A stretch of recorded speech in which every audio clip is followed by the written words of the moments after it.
Ça faisait quelques week-ends qu'on avait eu plutôt des bonnes courses, mais je pense que celle-là passe clairement au-dessus du lot, comme étant la meilleure course de la saison pour l'instant. Vous l'avez compris, on va parler du Grand Prix de Silverstone. C'est parti. Alors le premier point que je voulais aborder dans cette vidéo, c'est tout simplement les McLaren et leur performance assez incroyable ce week-end. Lando Norris avait déjà étraîné un nouveau package la semaine dernière en Autriche, et cette semaine, Piastri en profitait aussi, et Lando Norris de son côté avait carrément un nouvel aileron avant en plus de toutes les nouveautés de l'Autriche, et ça a super bien marché. Mais genre, super bien. Bon bah déjà la semaine dernière en Autriche, Norris nous avait prouvé que McLaren avait fait un énorme bond en avant, mais on avait du mal à savoir si c'était le circuit, le pilote qui avait fait la différence pendant ce Grand Prix et pendant ce week-end au global. Cette semaine, je pense qu'on peut être d'accord pour dire que McLaren a clairement fait un pas en avant. Il va falloir voir sur plusieurs courses les différences de rythme et si la McLaren monte et descend un petit peu en termes de forme par rapport à Ferrari, Mercedes et Aston Martin, parce que pour l'instant entre ces trois équipes, ça bouge souvent dans la hiérarchie, un coup c'est l'un, un coup c'est l'autre. Donc on verra si McLaren arrive à s'imposer comme étant la meilleure des autres derrière Red Bull, ou si tout simplement McLaren va se situer avec ces trois autres équipes à se battre un petit peu, mais en tout cas si ça fait 4 équipes à se battre derrière Red Bull, franchement ça va être super. Et imaginez si on n'avait pas Red Bull devant, on aurait une saison de folie, clairement. On aurait une saison à la 2012, ce serait un truc de fou. Donc McLaren a pas très bien commencé le week-end, honnêtement. Le vendredi, c'était carrément difficile, mais le samedi, franchement, ils se sont quand même pas mal rattrapés, avec une giga perf des McLaren en qualification. Ça faisait 2 et 3. Très proche de Max Verstappen, si proche que pendant un instant c'est Norris et Piastri qui tenaient la première ligne, jusqu'à ce que Verstappen se réveille un petit peu et se dise qu'il fallait en rajouter une couche. On pouvait s'y attendre, clairement il n'y a pas de grosse surprise de ce côté-là, mais franchement la perfo des McLaren c'est devant les Ferrari, c'est devant les Mercedes, c'est devant les Aston Martin. Mais bon, en Autriche, on avait déjà eu ça, et même à Barcelone, il y avait une super perf aussi de Norris en qualif, et malheureusement, la McLaren, elle tenait pas très bien le rythme de course. En Autriche, ça avait été beaucoup mieux du côté de Norris. Piastri, il était carrément dans les choux, donc ça montre bien aussi la progression de la voiture, parce que Piastri, il y a une semaine en Autriche, il était quasi dernier, et là, ce week-end, il était 3ème, il aurait pu aller accrocher ce podium, il aurait dû aller accrocher ce podium, on va en reparler plus tard dans la vidéo. Cette voiture B, elle fonctionne extrêmement bien, et clairement, du côté des équipes Mercedes, Ferrari, Aston Martin, on commence à s'inquiéter. Même chez Red Bull, on a eu peur, entre guillemets, alors Max Verstappen a quand même maîtrisé sa course, même s'il avait moins d'écart que d'habitude peut-être, et Norris, il a carrément pris la tête de la course pendant plusieurs tours. Donc là, clairement, McLaren, il va falloir les surveiller dans les courses à venir, parce qu'ils ont fait un énorme step en avant, donc hâte de voir la suite.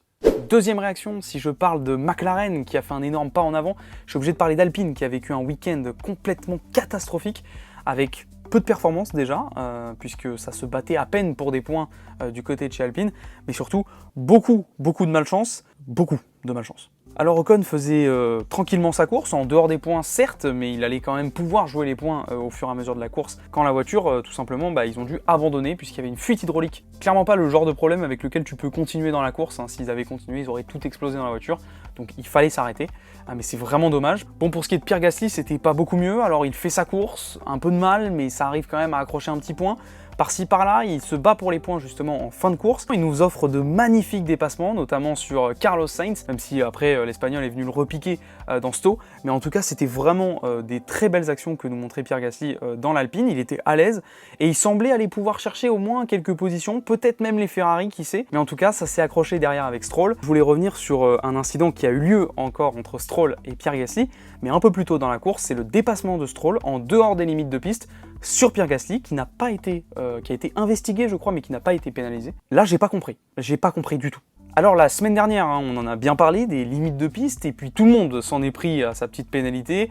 Il y a eu des 10 secondes, il y a eu des 5 secondes, il y a eu des 30 secondes pour Esteban Ocon, alors qu'on dépassait les limites de piste. Alors certes on gagnait du temps, on dépassait, voilà, c'est interdit, on pénalise, soit, ok, mais on n'avait pas de gain de position, on n'avait pas vraiment un énorme gain de temps, parce que quand tu mets ta roue genre 3 cm après la ligne blanche ou 3 cm avant la ligne blanche, tu gagnes pas 5 dixièmes au tour, donc il y a un moment, le gain est pas énorme. Là on a un Stroll qui dépasse Pierre Gasly par l'extérieur, et il n'y a rien.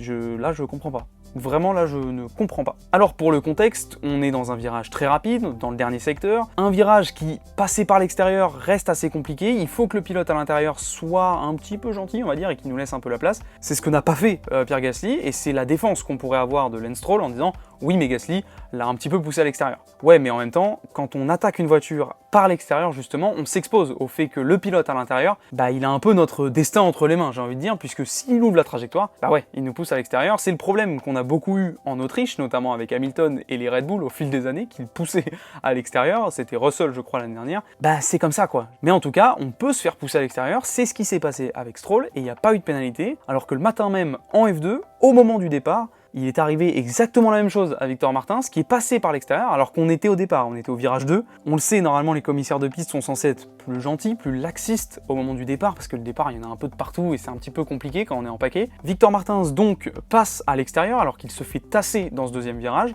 Il passe donc les 4 roues en dehors de la ligne et il prend 5 secondes, alors qu'on est au départ. Là on est en course, on se décale, on passe à l'extérieur et il n'y a absolument rien. Donc là, énorme manque de consistance. Là franchement, j'ai pas compris.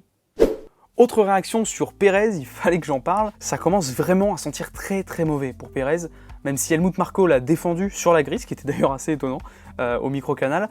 Honnêtement, là, ça commence à vraiment bien faire, j'ai envie de dire. Bon alors, sur une qualif un petit peu compliquée, avec une piste séchante, on a d'ailleurs une qualif très excitante, avec des chronos très très serrés, ça s'améliorait chaque tour.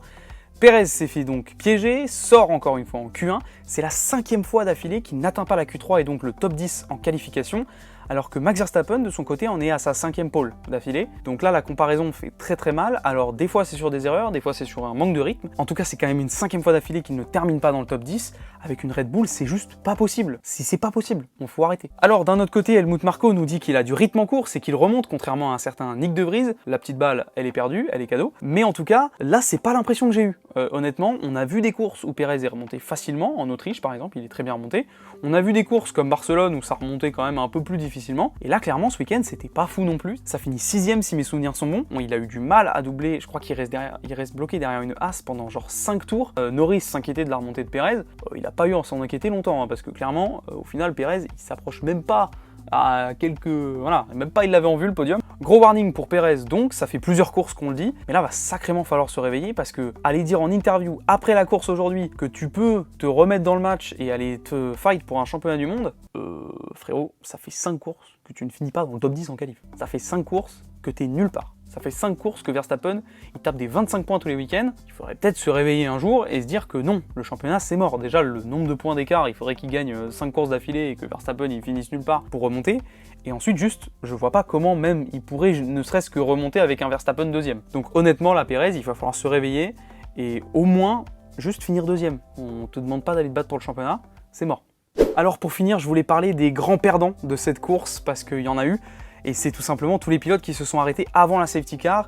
On a eu notamment Oscar Piastri qui a sûrement manqué un podium à cause de cette safety car, ou encore George Russell qui s'était arrêté juste avant. Carlos Sainz aussi s'est fait piéger, c'est simple, les deux pilotes Ferrari perdent 5 positions chacun. Ça partait 4 et 5 et ça finit 9 et 10, c'est très très dur. Russell aussi qui se voit finalement un petit peu éjecté de la bataille pour le podium à laquelle il pouvait peut-être prétendre avec Lewis Hamilton et Oscar Piastri en fin de course. Oscar Piastri de son côté, lui il perd une position tout simplement, il finit 4ème alors qu'il était solidement installé en 3ème place. Au contraire, elle a pas mal arrangé Lewis Hamilton ou encore Fernando Alonso qui a réussi à faire pas mal de positions justement grâce à cette safety car, tout comme Norris et Verstappen qui étaient tranquillement en tête de la course et qui ont pu s'arrêter pile au bon moment. C'était une virtual safety car qui s'est transformée en safety car suite à l'abandon de Magnussen qui d'ailleurs a pas vécu le meilleur des week-ends. Hein. Abandon en qualif, ça a coupé électrique. Là ça coupe avec un turbo qui a dû péter dans la voiture. On avait remis je crois qu'on avait changé le moteur hier, mais pour d'anciennes pièces, donc on avait ancien moteur, ancien turbo. Il a pas tenu. Ça a causé cette safety car qui a pas arrangé beaucoup de monde. Elle est arrivée peut-être un peu trop tard, je dirais, pour vraiment permettre à tout le monde de caler sa stratégie dessus. Mais en même temps, c'est ça qui est sympa pour nous en tant que spectateurs, puisque ça a permis de voir des stratégies décalées, et d'ailleurs de voir des voitures qui ont fini la course. Et c'est un petit peu ma dernière réaction en bonus, j'ai envie de dire, sur vraiment la course en elle-même, qui nous a offert vraiment plein de super batailles. Franchement, si on enlève Red Bull, on aurait un championnat de zinzin. Il n'y a jamais la même équipe qui est devant les autres, on va dire, et qui est la meilleure des autres derrière Red Bull. Il y a eu plein de batailles entre les Mercedes, les McLaren, Lewis Hamilton et Lando Norris qui s'en sont donnés à cœur joie. Il y avait Leclerc et Russell qui nous ont offert des super batailles aussi.